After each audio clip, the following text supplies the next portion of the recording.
Book 3, Chapter 1. When Caesar was setting out for Italy, he sent Servius Galba with the 12th legion and part of the cavalry against the Nantuates, the Veragri, and the Seduni, who extend from the territories of the Allobroges and the Lake of Geneva and the river Rhone to the top of the Alps. The reason for sending them was that he desired that the pass along the Alps, through which the Roman merchants had been accustomed to travel with great danger and under great imposts, should be opened. He permitted him, if he thought it necessary, to station the legion in these places for the purpose of wintering. Galba, having fought some successful battles and stormed several of their forts, upon ambassadors being sent to him from all parts and hostages given and a peace concluded, determined to station 2 cohorts among the Nantuates, and to winter in person with the other cohorts of that legion in a village of the Veragri, which is called Octodurus. And this village, being situated in a valley, with a small plain annexed to it, is bounded on all sides by very high mountains. As this village was divided into 2 parts by a river, he granted one part of it to the Gauls, and assigned the other, which had been left by them unoccupied, to the cohorts to winter in. He fortified this latter part with a rampart and a ditch. Chapter 2. When several days had elapsed in winter quarters, and he had ordered corn to be brought in, he was suddenly informed by his scouts that all of the people had gone off in the night from that part of the town which he had given up to the Gauls, and that the mountains which hung over it were occupied by a very large force of the Sedani and Veragri. It had happened for several reasons that the Gauls suddenly formed the design of renewing war and cutting off that legion. First, because they despised a single legion on account of its small number, and that not quite full 2 cohorts having been detached, and several individuals being absent, who had then dispatched for the purpose of seeking provision. Then, likewise, because they thought that on account of the disadvantageous character of the situation, even their first attack could not be sustained by us, when they would rush from the mountains into the valley and discharge their weapons upon us. To this was added that they were indignant that their children were torn from them under the title of hostages, and they were persuaded that the Romans designed to seize upon the summits of the Alps and unite these parts to the neighboring province of Gaul, not only to secure the passes, but also as a constant possession. Chapter 3. Having received these tidings, Galba, since the works of the winter quarters and the fortifications were not fully completed, nor was sufficient preparation made with regard to corn and other provisions, since, as a surrender had been made and hostages received, he had thought he need entertain no apprehension of a war, speedily summoning a council, began to anxiously inquire their opinions. In which council, since so much sudden danger had happened contrary to the general expectation, and almost all the higher places were seen already covered with a multitude of armed men, nor could either troops come to their relief, or provisions be brought in, as the passes were blocked up by the enemy. Safety being now nearly despaired of, some opinions of this sort were delivered, that leaving their baggage and making a sally, they should hasten away for safety by the same routes by which they had come thither. To the greater part, however, it seemed best, reserving that measure to the last, to await the issue of the matter and to defend the camp. Chapter 4. A short time only having elapsed, so that time was scarcely given for arranging and executing those things which they had determined on, the enemy, upon the signal being given, rushed down upon our men from all parts, and discharged stones and darts upon our rampart. Our men at first, while their strength was fresh, resisted bravely, nor did they cast any weapon ineffectually from their higher station. As soon as any part of the camp, being destitute of a defender, seemed to be hard pressed, thither they ran, and brought assistance. But they were overmatched in this, that the enemy, when wearied by the long continuance of the battle, went out of the action, and others with fresh strength came in their place, none of which things could be done by our men, owing to the smallness of their number. And not only was permission not given to the wearied Romans to retire from the fight, but not even to the wounded was liberty granted to quit the post where he had been stationed and recover. Chapter 5. When they had been fighting for more than 6 hours without cessation, and not only strength but even weapons were failing our men, and the enemy were pressing on more rigorously, and had begun to demolish the rampart and fill up the trench, While our men were becoming exhausted, and the matter was now brought to the last extremity, P. Sextius Baculus, a centurion of the first rank, whom we have related to have been disabled by severe wounds in the engagement with the Nervi, and also C. Volusinus, a tribune of the soldiers, a man of great skill and valor, hastened to Galba and assure him that the only hope of safety lay in making a sally and trying the last resource. Whereupon, assembling the centurions, he quickly gives orders to the soldiers to discontinue the fight a short time, and only collect the weapons flung at them, and recruit themselves after their fatigue, and afterwards, upon the signal being given, sally forth from the camp, and place in their valor all their hope of safety. Chapter 6. They do what they were ordered, and making a sudden sally from all the gates of the camp, leave the enemy the means neither of knowing what was taking place, nor of collecting themselves. Fortune thus taking a turn, our men surround on every side, and slay those who have entertained the hope of gaining camp. And having killed more than the third part of an army of more than 30,000 men, which number of the barbarians it appeared certain had come to our camp, put to flight the rest when panic-stricken, and do not suffer them to halt even upon the higher grounds.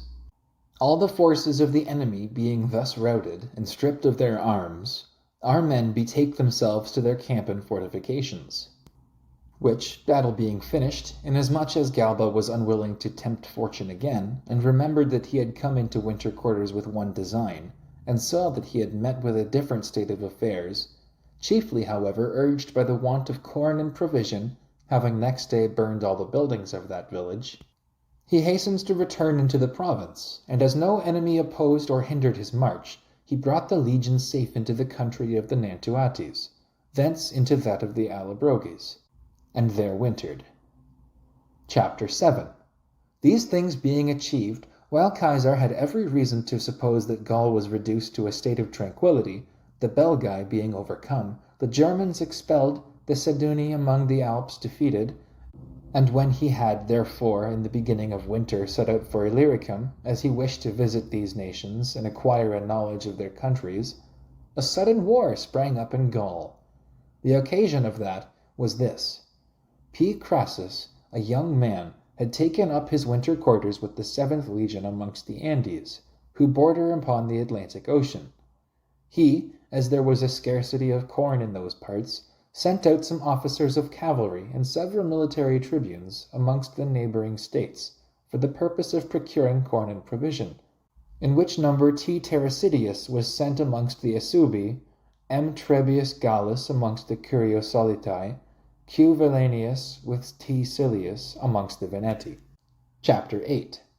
The influence of this state is by far the most considerable of any of the countries on the whole sea-coast, because the Veneti both have a very great number of ships with which they have been accustomed to sail to Britain, and thus excel the rest in their knowledge and experience of nautical affairs, and as only a few ports lie scattered along that stormy and open sea of which they are in possession, they hold as tributaries almost all those who are accustomed to traffic in that sea. With them arose the beginning of the revolt by their detaining Silas and Valenius, for they thought that they should recover by their means the hostages which they had given to Crassus. The neighboring people, led on by their influence, as the measures of the Gauls are sudden and hasty, detained Trebius and Terrasidius for the same motive, and quickly sending ambassadors, by means of their leading men, they enter into a mutual compact to do nothing except by general consent, and abide the same issue of fortune, and they solicit the other states to choose rather to continue in that liberty which they had received from their ancestors, than endure slavery under the Romans. All the sea-coast being quickly brought over to their sentiments, they send a common embassy to P. Crassus to say, if he wished to receive back his officers, let him send back to them their hostages. Chapter 9. Caesar, being informed of these things by Crassus, since he was so far distant himself, orders ships of war to be built in the meantime on the river Loire, which flows into the ocean, rowers to be raised from the province, sailors and pilots to be provided. These matters being quickly executed, he himself, as soon as the season of the year permits, hastens to the army. The Veneti, and the other states also, being informed of Caesar's arrival, when they reflected how great a crime they had committed, in that the ambassadors, a character which had amongst all nations ever been sacred and inviolable, had by them been detained and thrown into prison, resolved to prepare for a war in proportion to the greatness of their danger, and especially to provide those things which appertain to the service of a navy, with the greater confidence, inasmuch as they greatly relied on the nature of their situation. They knew that the passes by land were cut off by estuaries, that the approach by sea was most difficult, by reason of our ignorance of the localities and the small number of the harbors, and they trusted that our army would not be able to stay very long among them, on account of the insufficiency of corn. And again, even if all these things should turn out contrary to their expectation, yet they were very powerful in their navy. They well understood that the Romans neither had any number of ships, nor were acquainted with the shallows, the harbors, or the islands of those parts where they would have to carry on the war, and that navigation was very different in a narrow sea from what it was in the vast and open ocean. Having come to this resolution, they fortify their towns, convey corn into them from the country parts, bring together as many ships as possible to Venetia, where it appeared Caesar would at first carry out the war. They unite to themselves as allies for that war the Osismii, the Lexovii, the Nanites, the Ambilati, the Morini, the Diablintes, and the Menapi, and sent for auxiliaries from Britain, which is situated over against those regions. Chapter 10. There were these difficulties which we have mentioned above in carrying on the war, but many things nevertheless urged Caesar to that war. The open insult offered to the state in the detention of the Roman knights, the rebellion raised after surrendering, the revolt after hostages were given, the confederacy of so many states, but principally, lest if the conduct of this part was overlooked, the other nations should think that the same thing was permitted them. Wherefore, since he reflected that almost all the Gauls were fond of revolution, and easily and quickly excited for war, that all men likewise by nature love liberty and hate the condition of slavery, he thought he ought to divide and more widely distribute his army, before more states should join the confederation. Chapter 11. He therefore sends T. Labienus, his lieutenant, with the cavalry to the Treveri, who are nearest to the river Rhine. He charges him to visit the Remi and the other Belgians, and to keep them in their allegiance, and repel the Germans, who were said to have been summoned by the Belgae to their aid, if they attempted to cross the river by force in their ships. He orders P. Crassus to proceed into Aquitania with 12 legionary cohorts and a great number of the cavalry, lest auxiliaries should be sent into Gaul by these states, and such great nations be united. He sends Q. Titus Sabinus, his lieutenant, with 3 legions, among the Unelli, the Curiosolitae, and the Lexovi, to take care that their forces should be kept separate from the rest. He appoints D. Brutus, a young man, over the fleet and those Gallic vessels which he had ordered to be furnished by the Pictones and the Centoni, and the other provinces which remained at peace, and commands him to proceed towards the Veneti, as soon as he could. He himself hastens thither with the land forces. Chapter 12. The sites of their towns were generally such, that being placed on extreme points of land and on promontories, they neither had an approach by land when the tide had rushed in from the main ocean, which always happens twice in the space of 12 hours, nor by ships, because upon the tide ebbing again, the ships were likely to be dashed upon the shoals. Thus, by either circumstance was the storming of their towns rendered difficult, and if at any time perchance the Veneti, overpowered by the greatness of our works, the sea having been excluded by a mound and large dam, and the latter being made almost equal in height to the walls of the town, had begun to despair of their fortunes, bringing up a large number of ships, of which they had a very great quantity, they carried off all their property and betook themselves to the nearest towns. There they again defended themselves by the same advantages of situation. They did this the more easily during a great part of the summer, because our ships were kept back by storms, and the difficulty of sailing was very great in that vast and open sea, with its strong tides and its harbors far apart, and exceedingly few in number. Chapter 13. For their ships were built and equipped after this manner. The keels were somewhat flatter than those of our ships, whereby they could more easily encounter the shallows and the ebbing of the tide. The prows were raised very high, and in like manner the sterns were adapted to the force of the waves and storms which they were formed to sustain.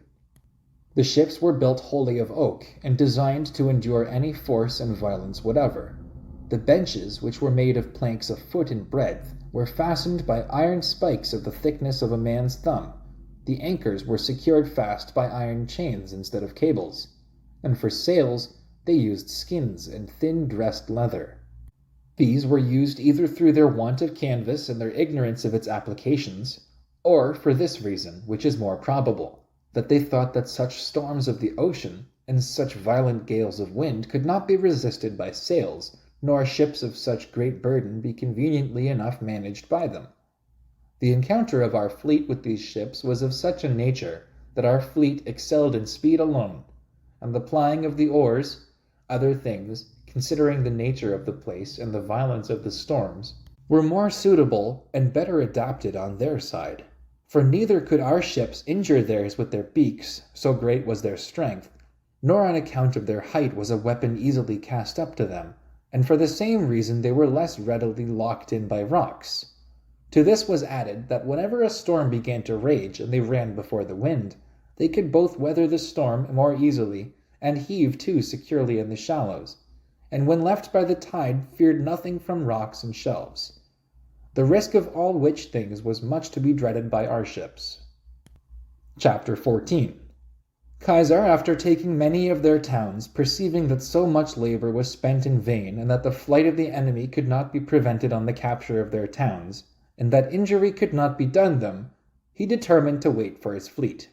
As soon as it came up and was first seen by the enemy, about 220 of their ships, fully equipped and appointed with every kind of naval implement, sailed forth from the harbor and drew up opposite to ours.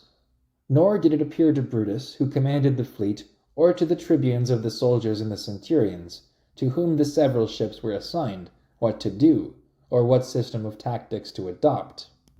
For they knew that damage could not be done by their beaks, and that although turrets were built on their decks, yet the height of the stems of the barbarian ships exceeded these, so that weapons could not be cast up from our lower position with sufficient effect, and those cast by the Gauls fell more forcibly upon us.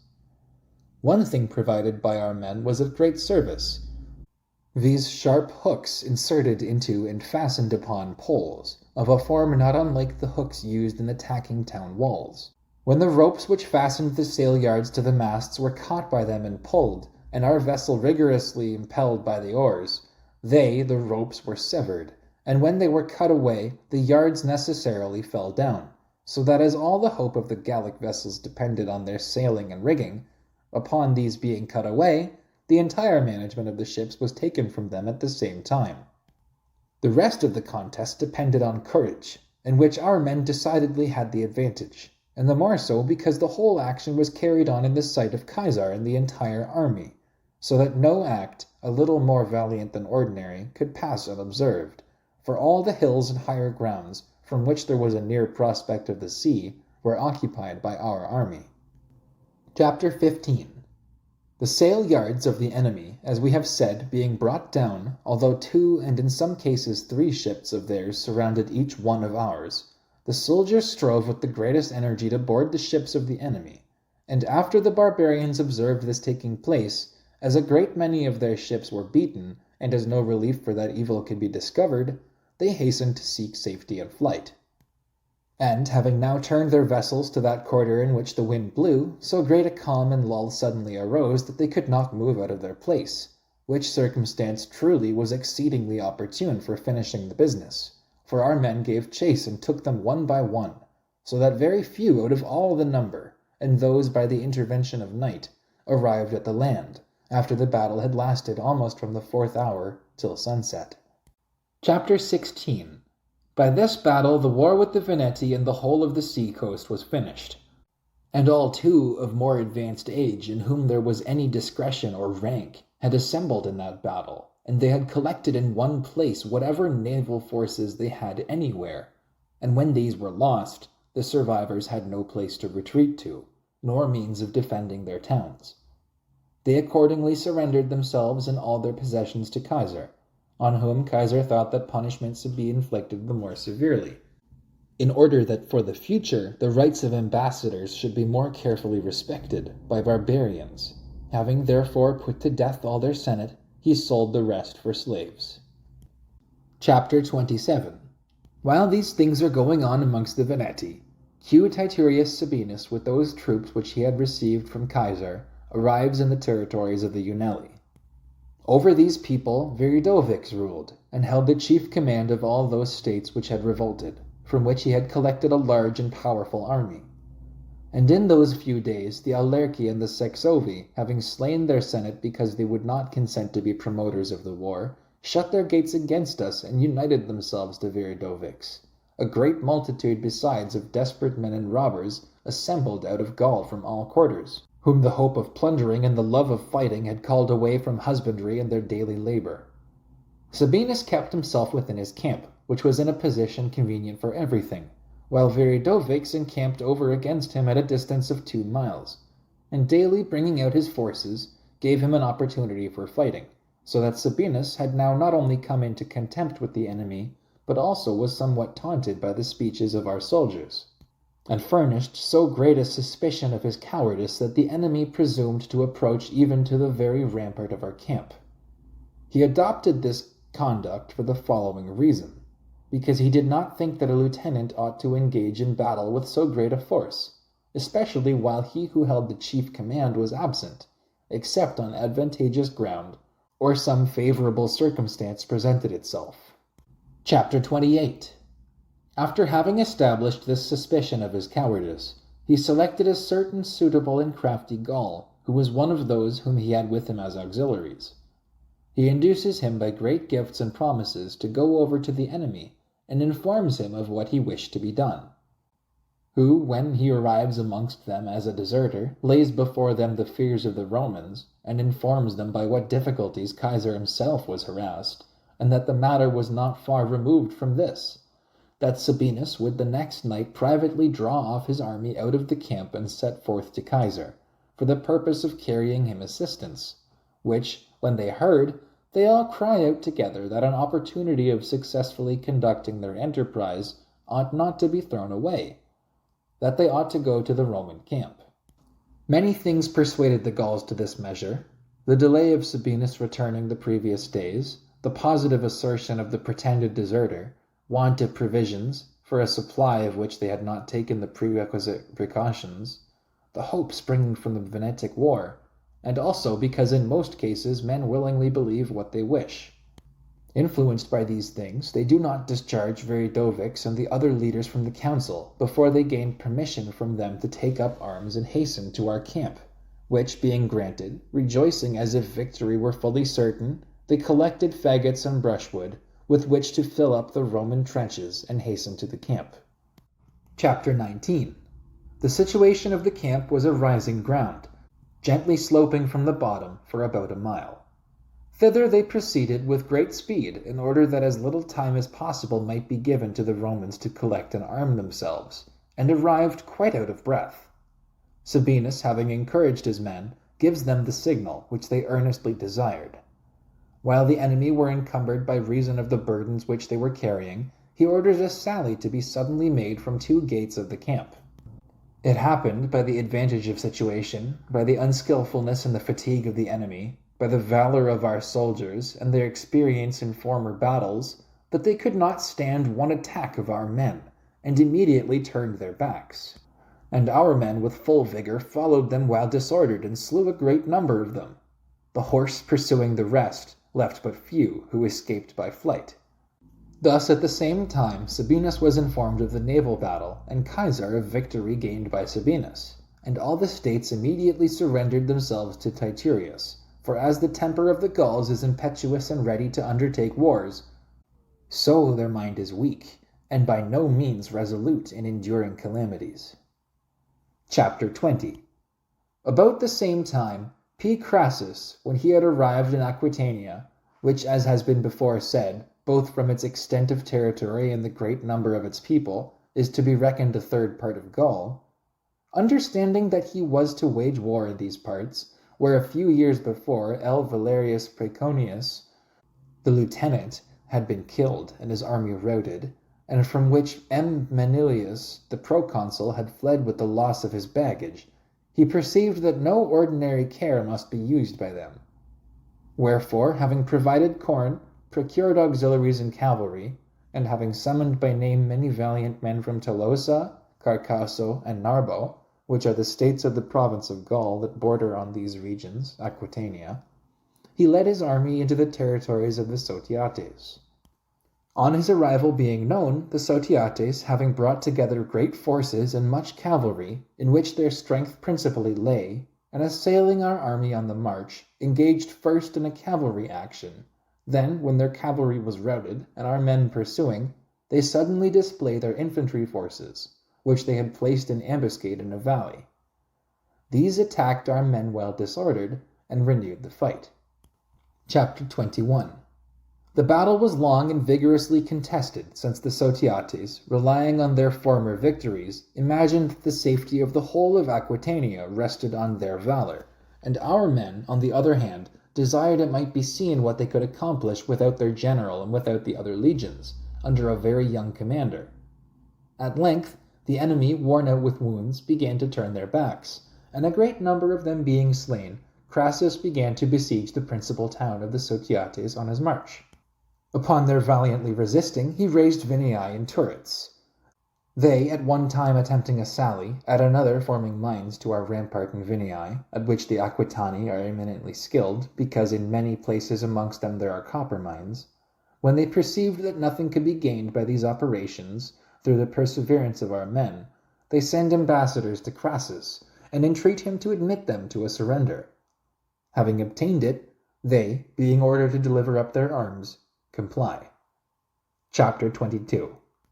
And while the attention of our men is engaged in that matter, in another part, Adcantanus, who held the chief command, with 600 devoted followers, whom they call soldurii, the conditions of whose association are these, that they enjoy all the conveniences of life with those to whose friendship they have devoted themselves. If anything calamitous happen to them, either they endure the same destiny together with them, or commit suicide. Nor, hitherto, in the memory of men, has there been found any one who, upon his being slain to whose friendship he has devoted himself, refused to die. Ad Cantuanus, I say, endeavoring to make a sally with these, when our soldiers had rushed together to arms, upon a shout being raised at the part of the fortification, and a fierce battle had been brought there, was driven back into the town. Yet he obtained from Crassus the indulgence that he should enjoy the same terms of surrender as the other inhabitants. Chapter 23. Crassus, having received their arms and hostages, marched into the territories of the Vocates and the Tarisates.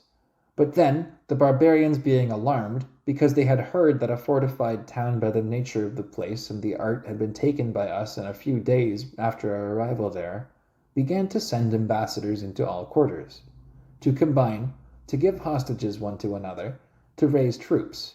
Ambassadors are also sent to those states of hither Spain which are nearest to Aquitania, and auxiliaries and leaders are summoned from them, on whose arrival they proceed to carry on the war with great confidence, and with a great host of men. They who had been with Q. Sertorius the whole period of his war in Spain, and were supposed to have very great skill in military matters, are chosen leaders. These, adopting the practice of the Roman people, began to select advantageous places to fortify their camp, to cut off our men from provisions, which when Crassus observes, and likewise that his forces, on account of their small number, could not safely be separated, that the enemy both made excursions and beset the passes, and yet left a sufficient guard for their camp, that on that account corn and provision could not very conveniently be brought up to him, and that the number of the enemy was daily increased. He thought that he ought not to delay in giving battle. This matter being brought to a council, when he discovered that all thought the same thing, he appointed the next day for the fight. Chapter 24.